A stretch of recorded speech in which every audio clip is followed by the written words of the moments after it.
We love you. Know in your heart that you are loved.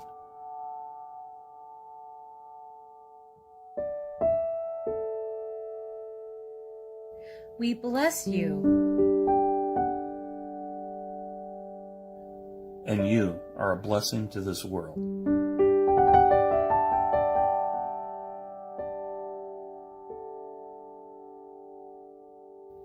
We appreciate you. You are an individualized expression of God.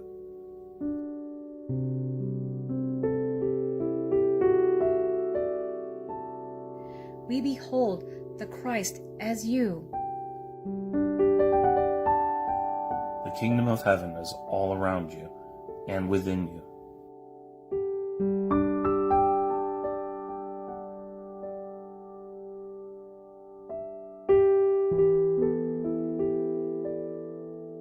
We look forward to the time when we will be together again.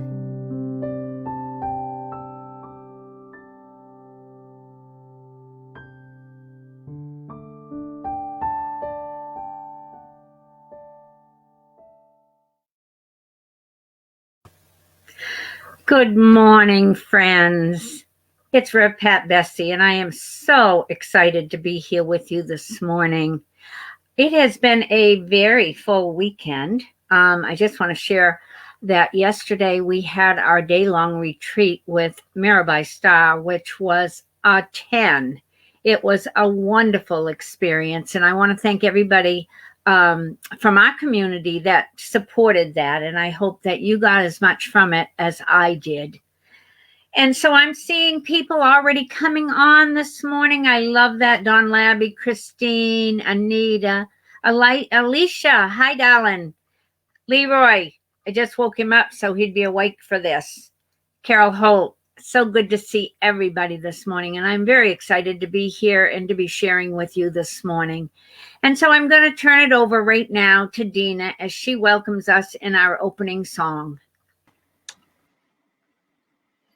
Good morning, all.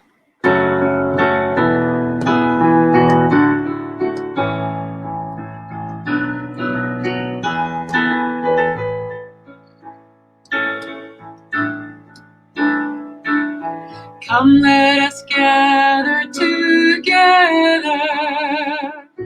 This is a place of love.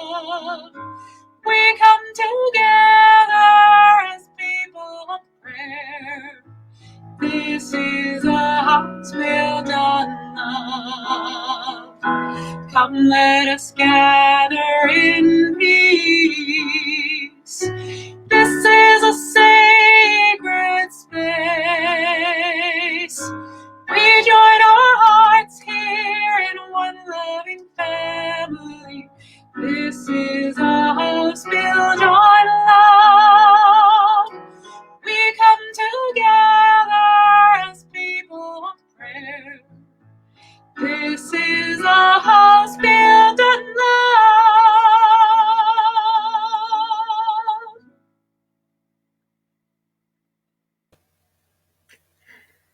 Thank you, Dina. Yes, this is a house built on love. And now let us join together in prayer. I invite you to just close your eyes if you're comfortable with that and drop down into your heart space. And from that place of love, just take a moment and scan your body. Give thanks for all of the parts that are working this morning, for your eyes and your sense of smell, for your ears that you can hear and that you can taste. All of those things that we take for granted. There are so many things in life that we take for granted. And so as we stop for prayer this morning, we bring to mind all of those who are without loved ones near them, all of those who may be in hospitals right now, recovering from COVID, and they can't have families with them. We bring to mind our own families And maybe they're at a distance and they won't be visiting with us for this Thanksgiving. But we know that wherever they are, God is. Just as wherever we are, God is. And we have the amazing ability for memory and imagination. And we can pull up on our mind's eye every one of our loved ones, even if they're not close to us. And then we have technology. Oh, thank you, God, for the technology that we have so that we can broadcast like we're doing right now, but also that you can FaceTime with your family or Skype or Zoom or whatever. So there are many, many things to be grateful for today as we move into Thanksgiving week. And so we just give thanks for everything that is in front of us, knowing that with God, all things are possible. And for that and so much more, we say thank you, God. Thank you, God. And so it is, and we let it be. Amen. Amen. And oh my goodness, so many more people have come on. Jan and Linda Cook and Michelle and Patty Lacombe. Oh, there are just Laurie Adams. Oh, it's good to see you on here, honey. Danielle, Jana, and Hannah. Ashley, good morning, Ashley. I love it when I can look down the side of the chat box and see it. There's Kathy from South Carolina, and I know Joanne's on from New York. Oh, we have friends from all over, and isn't that wonderful? So, sit back. I hope you have coffee or tea or whatever your morning beverage is, and just relax and just let us be here with you this morning.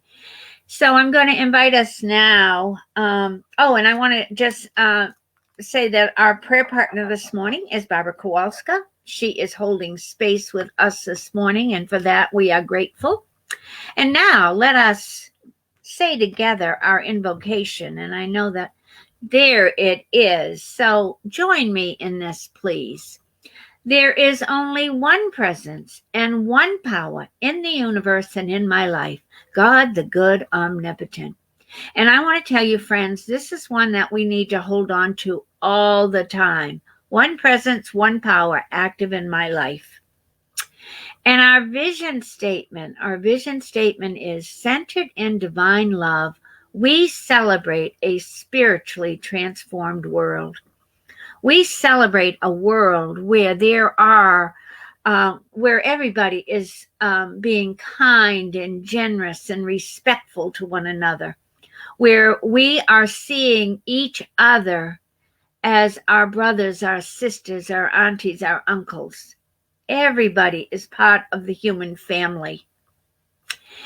And I want to then move into our mission statement. Our mission statement is Unity Center for Spiritual Growth reaches in to reach out through education, service, and creation of community. Everything begins with prayer, just as we do every Sunday morning, and then we move into whatever we are being called to do. And then we have core values that we live by. And these core values are not only for our ministry, but for ourselves as well. And we are loving. We are accepting. We are authentic. We are transformative.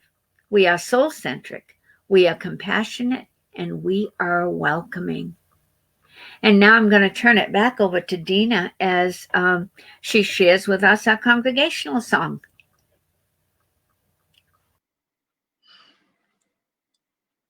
I have a new one for you this week. This is We Are the Changers.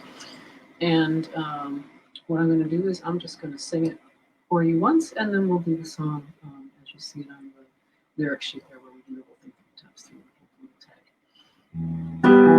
tag. That's a little loud. Sounds like this. We are the changers. Everything we touch is changing. We are the changers. Everything we touch is changing. Everything hard is healed again in a new time, in a new day. Everything lost is found again in a new form, in a new way. Piece of cake. Here we are for real at the beginning. We are the changers. Everything we touch is changing. We are the changers. Everything we touch is changing. Everything hard is healed again in a new time, in a new day. Everything lost is found again in a new form, in a new way. We are the changers. Everything we touch is changing. We are the changers. Everything we touch is changing. Everything hard is healed again in a new time, in a new day. Everything lost is found again in a new form, in a new way. We are the changers. Everything we touch is changing. We are the changers. Everything we touch is changing. Everything hard is healed again in a new time, in a new day. Everything lost is found again in a new form, in a new way. We are the changers. Everything we touch is changing. We are the changers. Everything we touch is changing. We are the changers. Everything we touch is changing. We are the changers. Everything we touch is changing.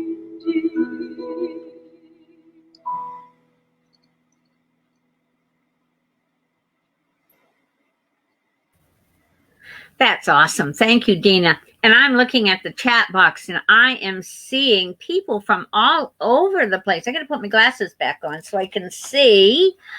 We have Jessica here from New Jersey, Brenda Nicolosi, many of us know, in here from Wisconsin.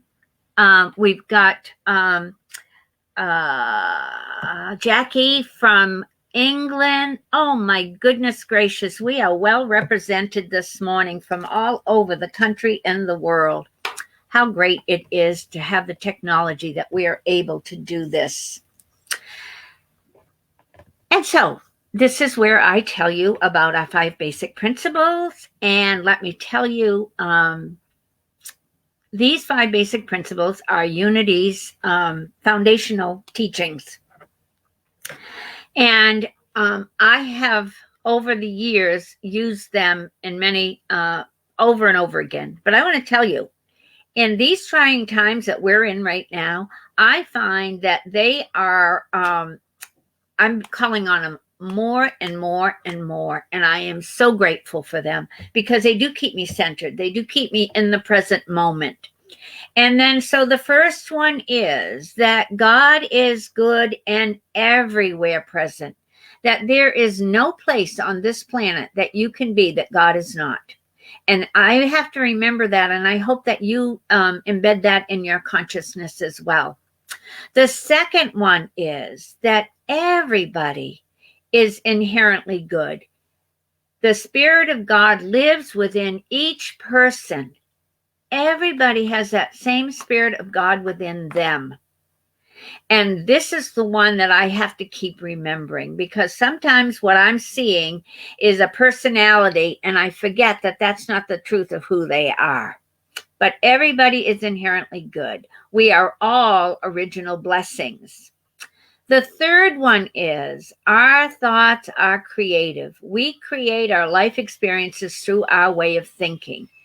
And so we must be very mindful of what we are holding in our thoughts and impressing our feelings on. And this is not just the random ones that go on and go through. It's the ones we grab onto and we keep going back to and we keep replaying and we rent them so much space in our head. Those are the ones that you want to be looking at and saying, is that really what I want in my life. And then the fourth one is the way that we anchor all of these is through prayer. There is power in affirmative prayer, which we believe increases our connection to God. Prayer and meditation is that conscious connection with God. And then, of course, all of these are great to know, but if we are not putting them into action, if we are not using them, then we are now they're just words on a page or words on in our minds. So action is what is needed next. And so, with that being said, I'm going to introduce to you this morning our daily word reader. And we have a new daily word reader with us this morning. He is certainly not new to our community, but he's new to us on this broadcast. And so I'm going to bring on the screen Jack Cole. Good. Good morning, Jack. Good morning, Reverend Pat. It is so good to see you this morning. I want to just let people know Jack has been part of our community for many, many years, and he is one of our prayer partners, and we are so grateful for him, for the work that he does around prayer and healing. So I'm going to turn it over to you, Jack.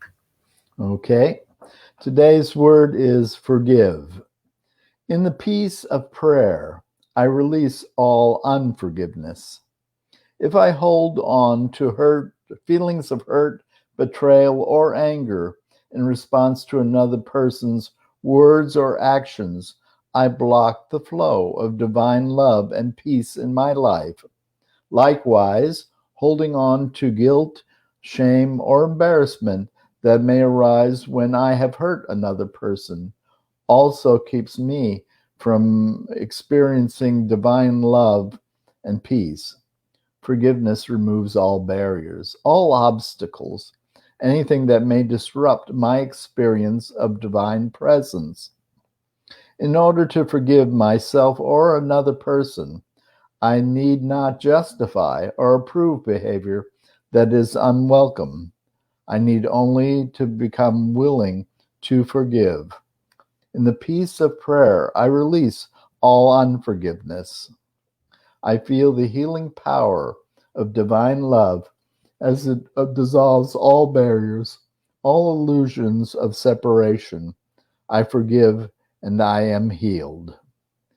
And forgive us our debts as we have forgiven our debtors. That's Matthew 6:12. And the word for the day is forgive. Thank you, Jack.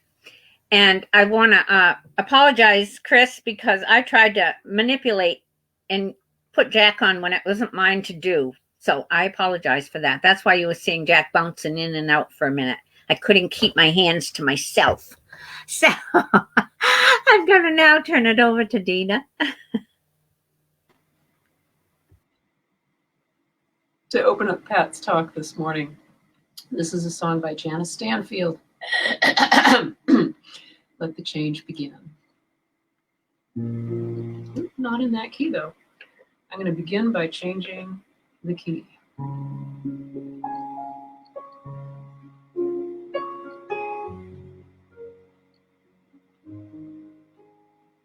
We cannot change the world we see till change begins in you and me. We change the world around us when the change begins within. So let the change begin. Let the change begin. Let the change begin within. Let the change begin. Let the change begin. Let the change begin. Let the change begin within. A lesson from the willow tree is strength and flexibility. When nothing seems to go my way, it's time to learn to sway. So let the change begin. Let the change begin. Let the change begin within. Patiently, courageously, be the change you wish to be. Let the change begin. Let the change begin. Let the change begin within. Let the change begin. Let the change begin. Let the change begin. Let the change begin within. Let the change begin. Let the change begin within.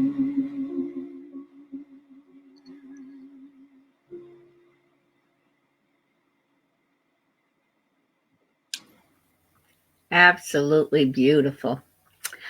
I just want to say hi to Lisa Smith. I see her in the chat box, and Lisa was a congregant when we were in Virginia Beach. So, Lisa, it is so good to have you with us this morning as well.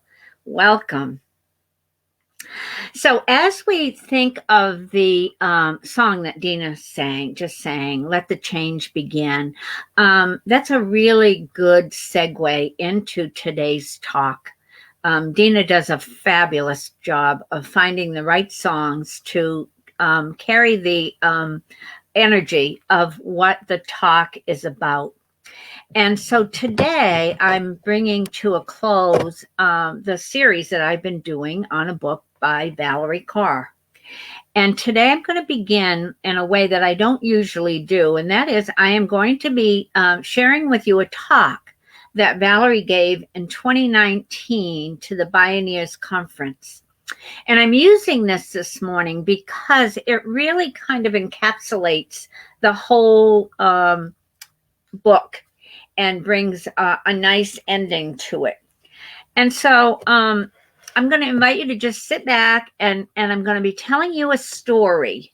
And so just let the story flow over you. She begins, I want to invite you to imagine my grandfather standing behind me, a tall man who wore a turban as part of the Sikh faith. He taught me how to be brave. More than 100 years ago, he arrived from India to America, sailing by steamship in the year 1913. He arrived in a port in San Francisco, not just a few miles away from here. His generation fought for the right to become citizens, to earn equal protection under the law. It was my grandfather's spirit, his ancestry behind me when I was growing up on the land that he farmed. And so I invite you to imagine him behind me now as I tell you my story and share with you why I believe revolutionary love is the call of our times. Why revolutionary love is the call of our times. The story begins in the aftermath of September 11th, in the wake of the horror of those attacks, when hate violence erupted on city streets across the country. Members of my community were killed. The first person killed in a hate crime after 9/11 was Balbir Singh Sodhi, a Sikh father who was killed in front of his store in Mesa, Arizona, by a man who called himself a patriot. He was a family friend I called Uncle. I was going to be an academic. His murder made me an activist. I joined a generation of Sikh and Muslim Americans fighting for our communities, fighting hate violence on the street, fighting policies by the state. And soon I realized that our liberation is bound up with one another.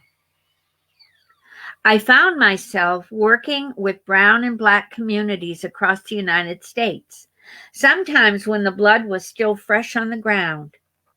And with every film, with every loss, with every campaign, I thought we were making the nation safer for the next generation. Fast forward to present day. White nationalists declare this presidency as their great awakening. Executive orders and policies rain down on us every day so that it becomes difficult to breathe.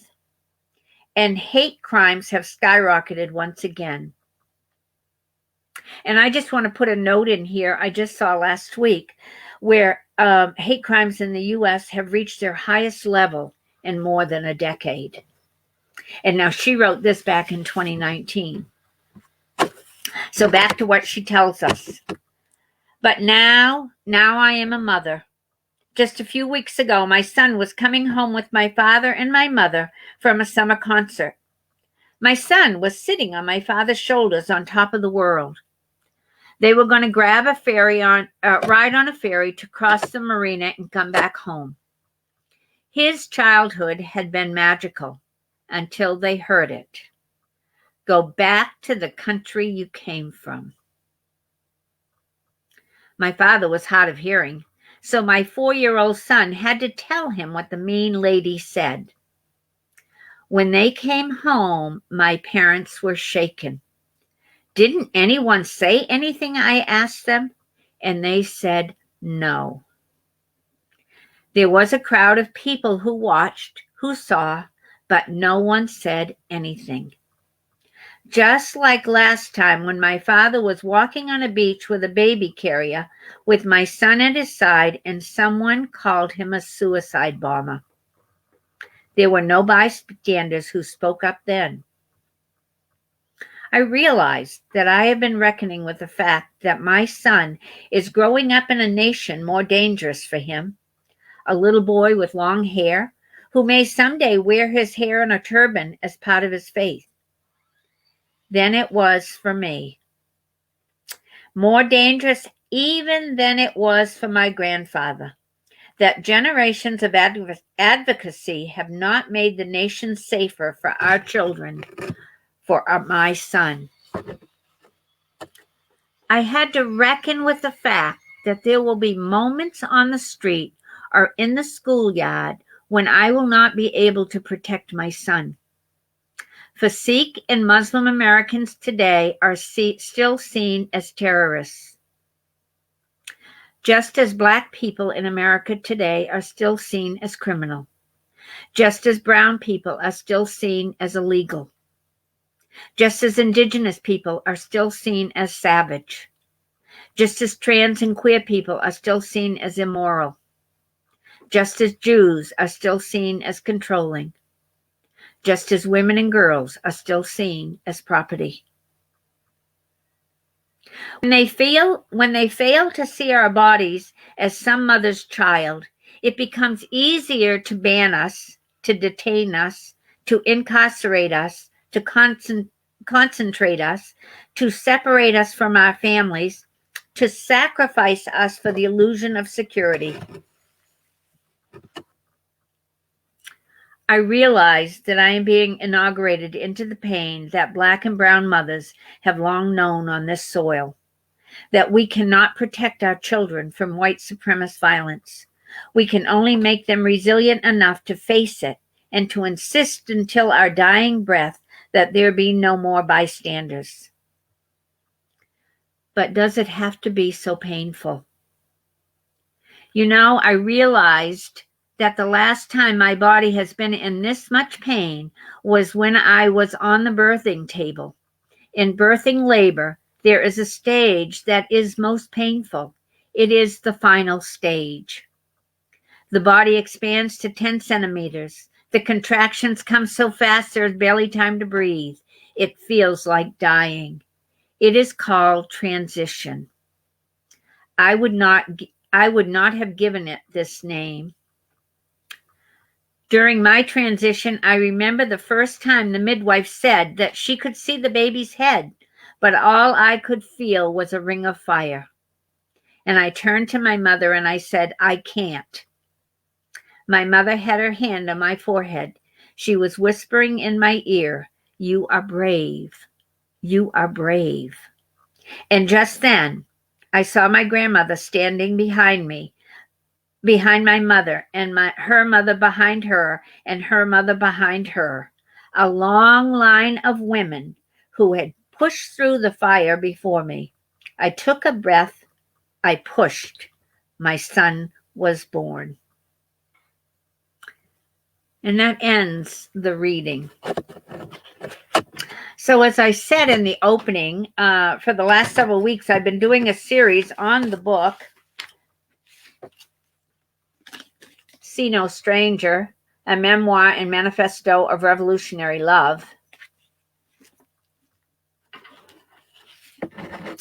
And so what is revolutionary love? It is a choice we make to enter into labor for others, for our opponents, and for ourselves. The vision of oneness is central to all the great wisdom traditions of the world. We heard that yesterday from Mirabai Starr. We heard about all of the traditions have that same core at their center. It is in this first practice of See No Stranger, the idea we are interconnected and interdependent, that we can look upon the face of anyone or anything and say as a spiritual declaration and a biological fact, you are a part of me I do not yet know. Yesterday, Mirabai also talked about the spiritual and the political are that interdependent. They are not separate. They are interdependent. And that is what Valerie has been saying all along. Neuroimagining or brain imaging is a relatively new discipline, and the studies tell us that the mind sees the world in terms of us and them. Isn't that fascinating? That in this brain imaging, they can see how the brain reacts, and the brain sees the world in terms of us and them. Interestingly, in a split second, who we see as one of us then determines who we feel compassion and empathy for. It determines who we will stand up and protect. So if we see the world as, and our brain sees it as us and them, then when we look at somebody, we make an instant decision whether they're an us or a them. When we let entire groups of people be dehumanized, we let authoritarians win. However, we can change how we see that in a split second. We can expand our circle of who we see as one of us.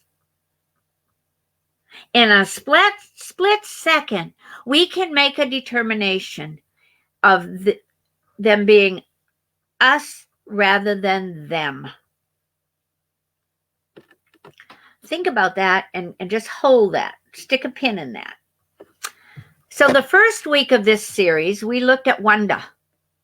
Love begins with a conscious act of wonder, and wonder can be practiced. Think of someone you might have labeled as them and found after hearing their story they became a part of us. So I ask the question, whose stories have we not yet heard? Whose stories have we not yet heard that once we hear their story, We shift the them to us. Valerie says, whose stories we hear determines whose grief we will let into our hearts. Who have you not yet grieved with? Whose story have you not heard yet that once you hear it, you will let them into your heart and you will grieve with them? Again, I refer back to yesterday. There was a person on that was in the training of the workshop retreat that just recently lost her son to suicide. And she asked Mirabai, how do you deal with this? Because Mirabai has lost a child to death. And so it is, again, having people around you, having a container of people who can hold you in your grief, who can be there with you when you're grieving. Because who you grieve with, who you sit with and weep with, determines who you organize with and who you will fight for. I'm going to say that again because that's really important. Who we grieve with, who we will sit with and weep with, determines who you organize with and who will fight for you. I can remember Leroy sharing a story about his friend, Joe Black. And when Leroy lost his daughter in 1982, she was 16 years old and she died from lupus. His friend, Joe Black, called him up. And Joe Black said, I want to come over, but I don't know what to do. And Leroy said, come over and just be with me. And so he and Joe just sat and cried together. That's what grieving looks like, when we sit and weep with one another. So how can you use your pen, your voice, your art to show up in places you haven't yet been to fight in solidarity? Each of us has an offering. Each of us has an offering. And this is what Valerie's asking. How can you use your pen, your voice, your art to show up in places you haven't yet been to fight in solidarity? The second practice, tend the wound. How tempting is it to see our opponents as wicked, bad, wrong? When we draw that conclusion, how do we see our opponents through the eyes of love?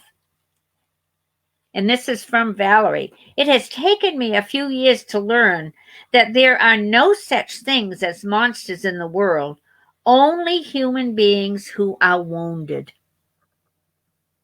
Only human beings who are wounded.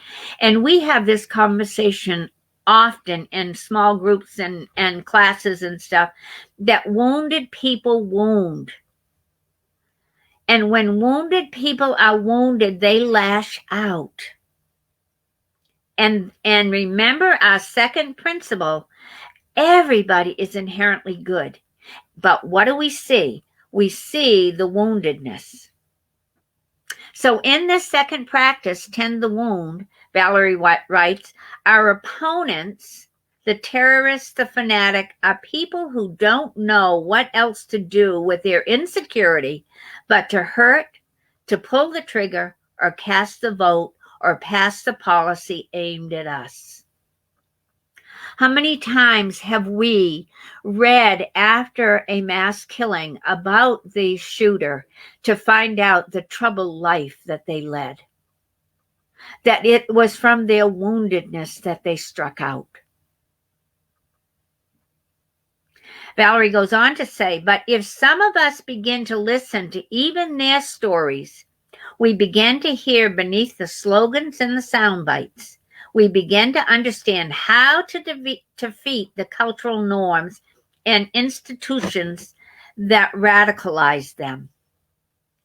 Loving our opponents is not just moral, it is pragmatic, it is strategic. It focuses us not just on removing bad actors, but birthing a new world for all of us.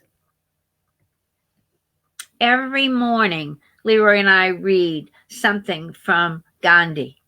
And Gandhi is always about this, always about the nonviolent act and looking at people and seeing where there is an inroad.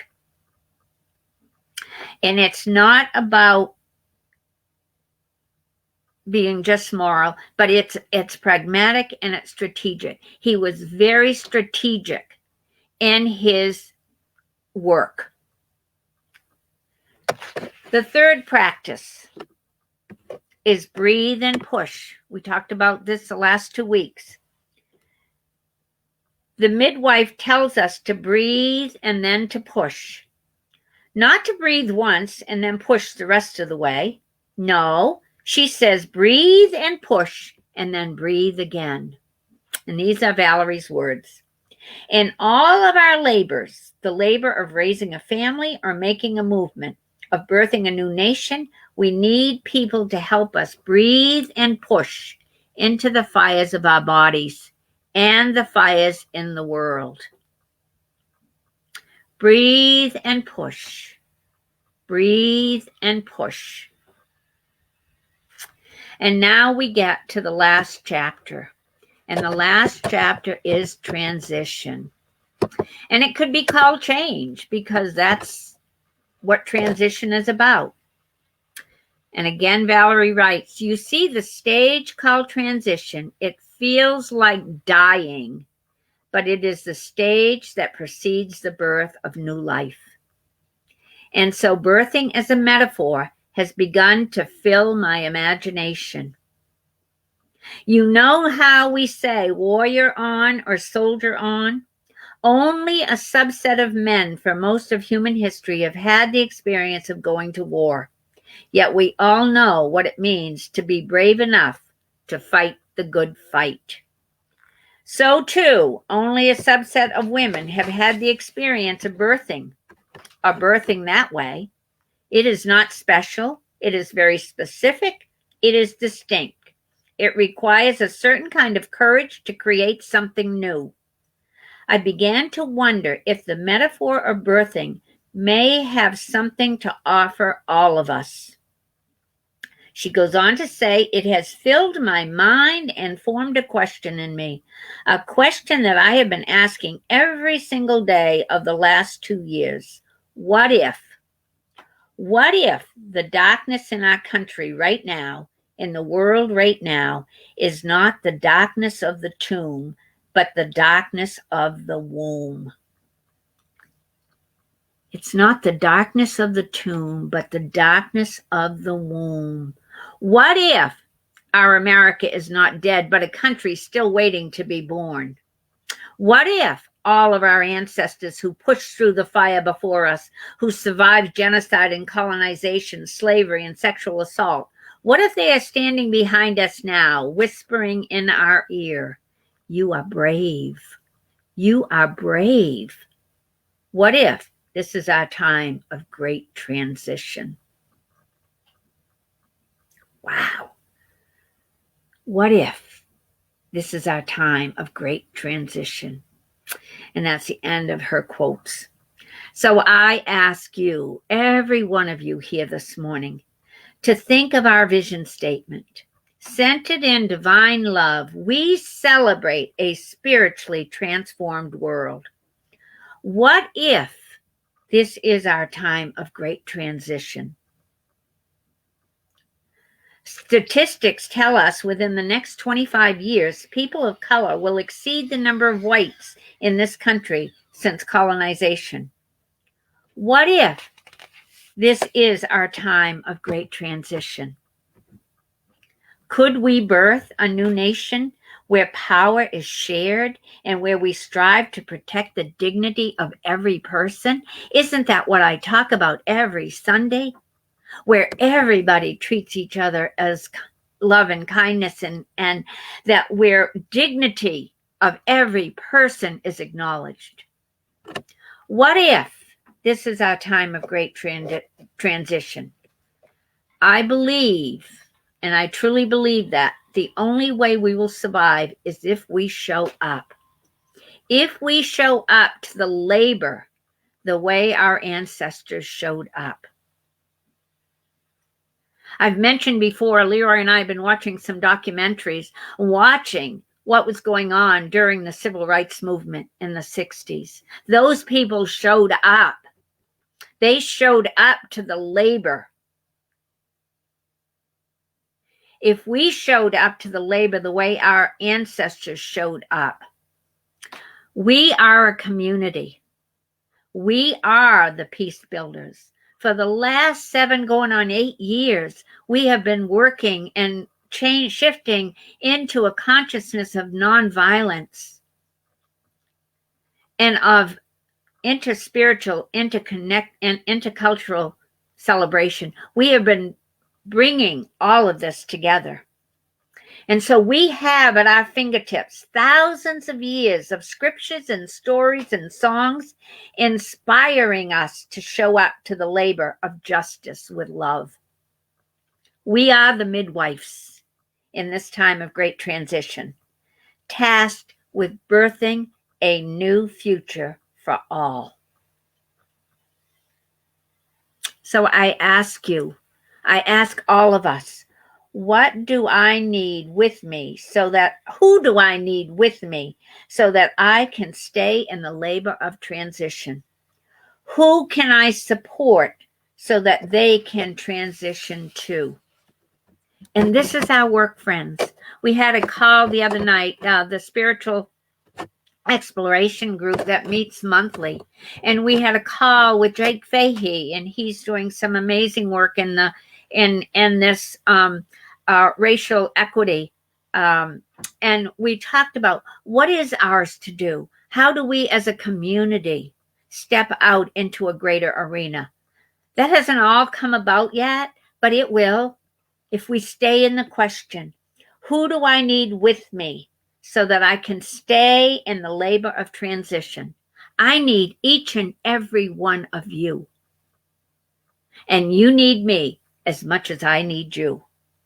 And so who can we support so that they can transition too? And I know many of you are involved in other organizations. I know that there is the Poor People's Campaign. Some people are committed to that. There are so many things that are going on in our country right now, and everybody is connected into a certain place. But as a community, we hold together. We push and we breathe, and we breathe and we push together as community. And so now let us breathe together in meditation.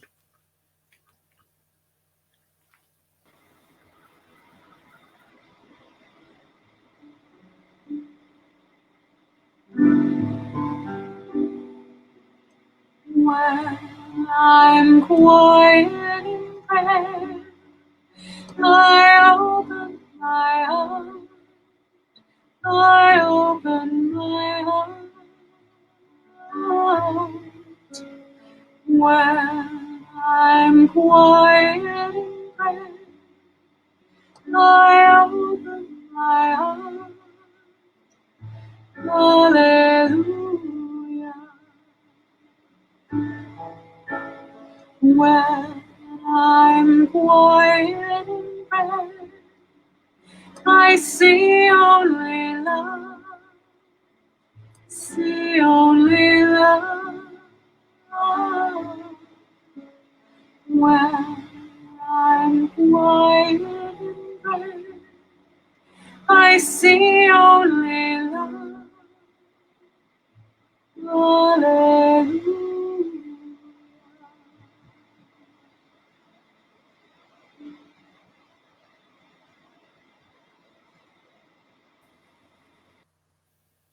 And so now I invite you to just become quiet and take a few deep breaths. Breathing in and pushing out. Do it at your own rate of speed, your own comfort level.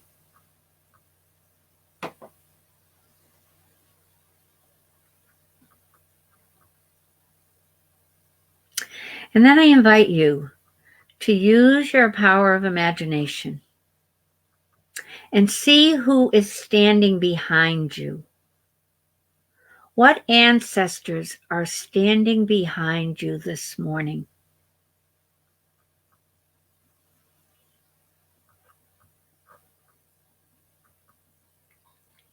Hear them whispering in your ear, "You are brave.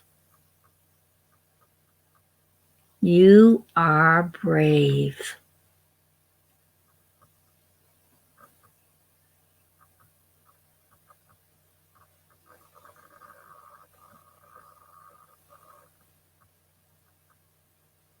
We are in a time of great transition.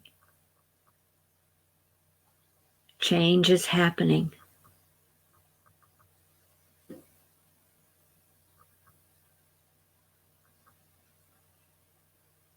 And together, we can do what we are being called to do. We can show up to the labor the way our ancestors showed up. We are community, beloved community. So just take a moment and sit in that place of opening up and maybe even conversing with your ancestor.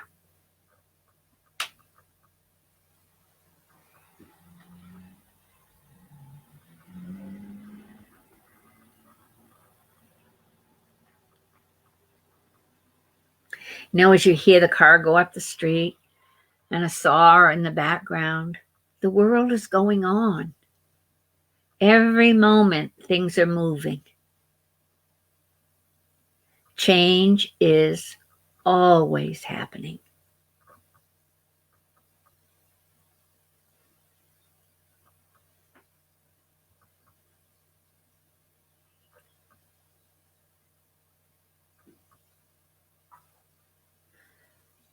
So I invite you to come back into this time and space and take with you whatever arose in that time for you and see what Spirit is asking you to do and how can we support you. And so we sit in conscious, compassionate awareness, remembering that compassion for oneself is the beginning of compassion for all. And so it is. Amen.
For the offering song today, I'm going to do a song by Callie Curley, and I'm going to put the lyrics up for those of you who know the song. And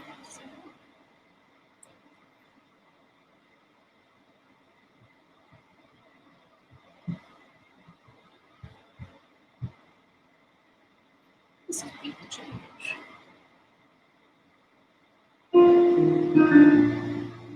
Not an empty word.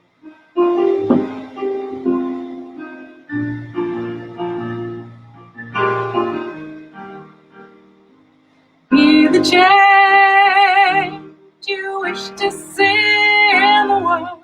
Be the change. Be the change. Be the change you wish to see in the world. Be the change. Be the change. Be the love you wish to feel in your heart. Be the love, be the love, be the love you wish to feel in your heart. Be the love, be the love.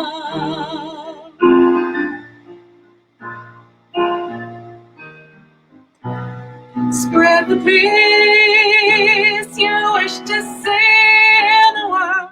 Spread the peace, spread the peace, spread the peace you wish to see in the world. Spread the peace, spread the peace, create the joy you wish to feel in your soul. Create the joy, create the joy, create the joy you wish to feel in your soul. Create the joy, create the joy. Be the love, be the love, be the change, be the change.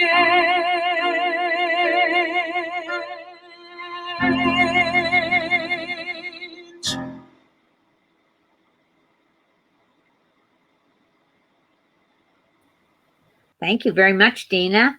Now we're going to bring Jack back as we do our offering. Hello.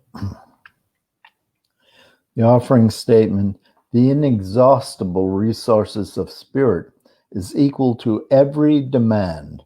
There is no reality in lack. Abundance is here and now manifest. Please join me in the offering statement to say together: divine love as me blesses and multiplies all that I am, all that I have, all that I give, and all that I receive. Thank you, God, for the joy of giving. Thank you, Jack. And that first statement that Jack read was from Charles Fillmore. And at our board retreat last weekend, a week ago, the board, we discussed a multitude of things, but we came up also with a Giving Back Week. And Giving Back Week we see as being the last week of every month. And it's a window through which we can express how much we value all that our community is offering us during this time. So it's an opportunity to give back in light of what you've received. And I know many of you join Elizabeth every single morning at 6:30. I am so blessed by her. She also does a Tuesday evening meditation. Also, Barbara Kowalska does Monday, Wednesday, and Friday midday faith lift.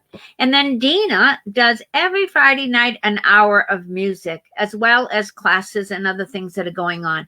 So if you are being blessed by these and benefit from them and wish to give back, because we know that giving and receiving are the same. It is not just as you give, it is as you give, you will receive. So in the chat box, there is a PayPal link that you can click on if you choose to give, and you will be hearing about the last Giving Back Week ongoing. So with that being said, I'm going to tell a few things that are happening this week. Today, the Peace Vigil happens as it does every week, 12:15 to 12:45 at the Rotary at 202 and 302. Thanksgiving morning, I am going to be doing just a Thanksgiving morning service. It's actually just a gathering. I'm calling it a gathering where if you're home and not having family come and not in the midst of cooking or whatever and want to join us, it will be at 10 o'clock. It will be on Zoom. You will have an opportunity to share what you're thankful for on this coming Thanksgiving. So I invite you to join me. You do have to register. So the link will be in Heart Thought this week. So please register.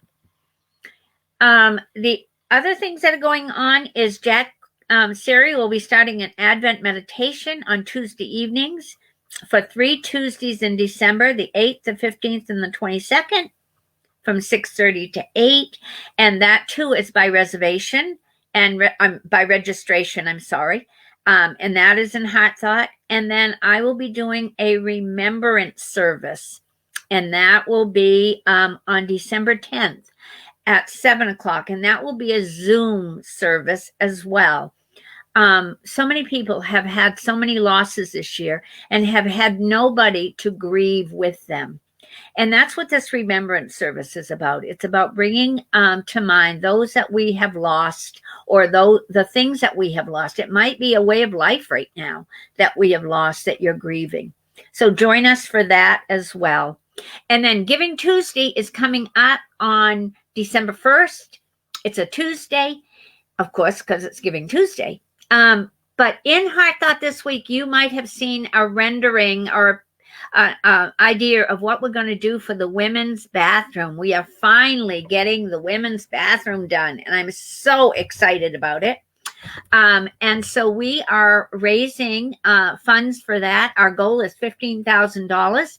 We have already had a gift of 2 gifts that total $7,500 towards it, and what we need is for you to match that. So Giving Tuesday, if you want to send something in ahead of time, just put Giving Tuesday in the memo or let us know that it is for Giving Tuesday. But our goal is $15,000, and I know that we can do it without any problem.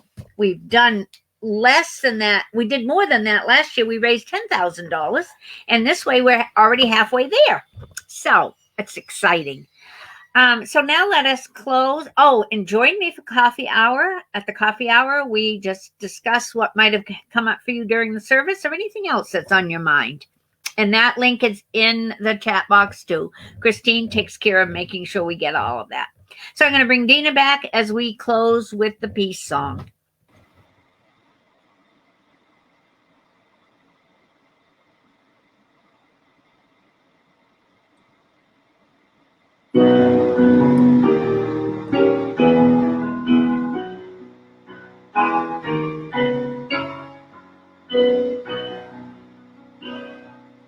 Let there be peace on earth, and let it begin with me.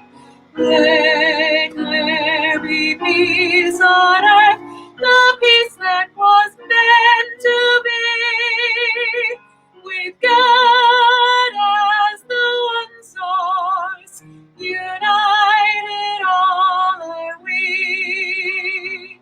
Let us walk with each other in perfect harmony. Let peace begin with me. Let this be the moment now. With every step I take, let this be my joyous vow. To take each moment and live each moment in peace eternally. Let there be peace on earth, and let it begin with me.